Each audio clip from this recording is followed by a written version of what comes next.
Salut, c'est Rémi. Alors vous le savez certainement, dans notre code génétique, nous sommes programmés et nous obéissons instinctivement à des lois.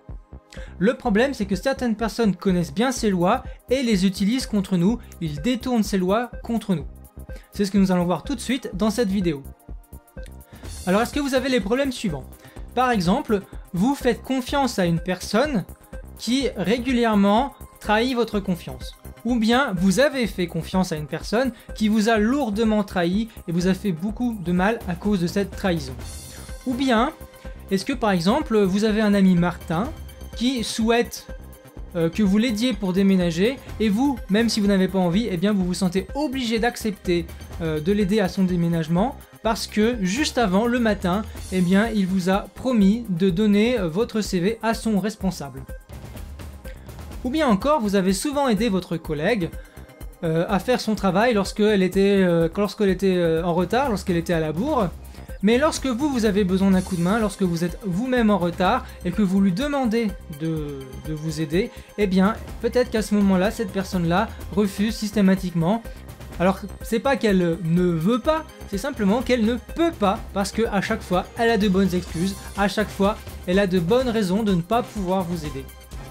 Ou bien peut-être encore que vous êtes en couple avec quelqu'un qui était en CDD et qui justement vient de voir son CDD terminé et qui se retrouve au chômage. Cette personne-là n'a pas du tout le moral et du coup vous vous sentez mal à l'aise. Puisqu'il n'a pas le moral, vous vous dites bon bah même si je travaille moi, même si je suis occupé 7 ou 8 heures par jour au travail, je vais pas lui demander encore qu'il fasse le ménage, qu'il fasse le repassage. Donc moi je m'occupe de toutes les tâches ménagères, je m'occupe du linge, je m'occupe donc de le laver, de le repasser, je fais à manger, je fais la vaisselle, je passe le balai, je passe la serpillière, etc. Parce que lui, le pauvre, il est malheureux, il n'a pas du tout le moral. Donc si en plus je l'embête avec ses tâches, eh bien il va péter un plomb.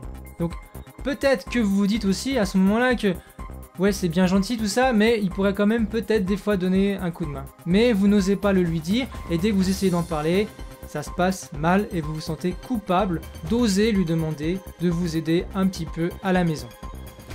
Alors il est probable que dans ces situations-là, la personne profite de vous, qu'elle abuse de vous, simplement en utilisant des lois sociales, en utilisant les lois sociales auxquelles vous obéissez et en les détournant à leur profit. Ces lois sociales, je vais en parler dans quelques minutes, dans quelques instants.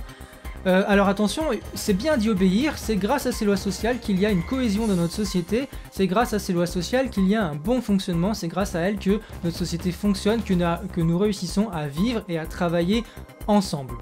Le problème, c'est que certaines personnes utilisent ces lois sociales contre nous, les détournent, et c'est ce qu'on va voir dans les quelques minutes qui suivent. Juste avant, j'aimerais faire un parallèle avec l'œuvre d'Isaac Asimov. Vous savez qui est Isaac Asimov, c'est un écrivain de science-fiction, de romans d'anticipation, je crois que c'est plutôt de la science-fiction, et il a écrit beaucoup de nouvelles, beaucoup de romans sur les robots. D'ailleurs, un film qui s'appelle iRobot avec Will Smith est sorti en 2004 qui reprenait justement l'idée de ces robots là. Donc si vous avez vu le film ou si vous avez lu ces nouvelles, ces romans, vous savez très bien que les robots d'Isaac Asimov obéissent à 3 lois. Ces 3 lois sont gravées en eux, ils y obéissent systématiquement, spontanément et ils ne peuvent pas du tout y déroger. Je vais vous donner ces 3 lois afin que vous voyez bien de quoi il s'agit. Première loi, un robot ne peut porter atteinte à un être humain, ni, restant passif, permettre qu'un être humain soit exposé au danger. Deuxième règle, un robot doit obéir aux ordres que lui donne un être humain, sauf si de tels ordres entrent en conflit avec la première loi. Et la troisième règle, un robot doit protéger son existence tant que cette protection n'entre pas en conflit avec la première ou la deuxième loi. Alors comme je l'ai dit, ces 3 lois sont inscrites au sein même des robots, elles sont gravées en eux, ils ne peuvent pas y désobéir, ils y obéissent systématiquement et spontanément. Et grâce à ces lois, eh bien, les êtres humains et les robots peuvent cohabiter et grâce à ces lois, les robots ne peuvent jamais faire de mal aux humains, ils ne peuvent jamais porter atteinte aux humains. Alors comme je le disais, nous aussi nous obéissons à des lois qui nous permettent de vivre tous ensemble. Grâce à ces lois-là, eh bien, nos ancêtres ont réussi peut-être à chasser le mammouth, ils ont réussi à résister et à survivre face aux tigres à dents de sabre. Ils ont aussi réussi à vivre ensemble, ils ont réussi à se défendre ensemble. Donc ces lois-là sont indispensables, elles nous permettent de vivre ensemble, elles nous permettent de réaliser des projets ensemble. Ces lois-là, nous y obéissons de façon instinctive, de façon spontanée, et c'est grâce à ces lois-là qu'il y a une cohésion dans notre société, c'est grâce à ces lois-là qu'il y a une cohésion sociale.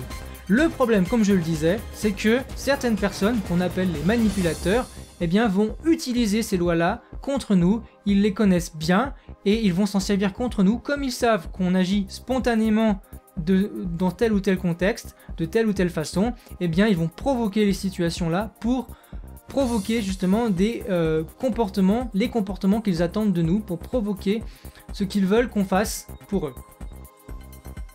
Alors des règles, des lois auxquelles nous obéissons, il y en a diverses, de toutes sortes, mais moi ici je parle ici des 4 lois sociales que je vous donne tout de suite. Alors la première, c'est la confiance. Je dois pouvoir faire confiance aux autres, et les autres doivent pouvoir me faire confiance. La deuxième, c'est la réciprocité. Je dois donner autant que je reçois. La troisième, c'est la collaboration. Je dois aider les autres et je dois pouvoir compter sur les autres. Nous devons agir ensemble pour réaliser nos objectifs. Et la quatrième des 4 lois sociales dont je parle ici, c'est l'empathie, la loi d'empathie qui dit ceci. Je dois être capable de comprendre ce que les autres ressentent. Pour ça, je dois me mettre à leur place. Alors comme je le disais, les manipulateurs, les gens qui nous manipulent, utilisent ces 4 lois sociales contre nous, ils les détournent à leur profit. Et bien dans la prochaine vidéo, je vais vous montrer comment ils font cela, comment ils utilisent ces 4 lois sociales contre nous. A bientôt.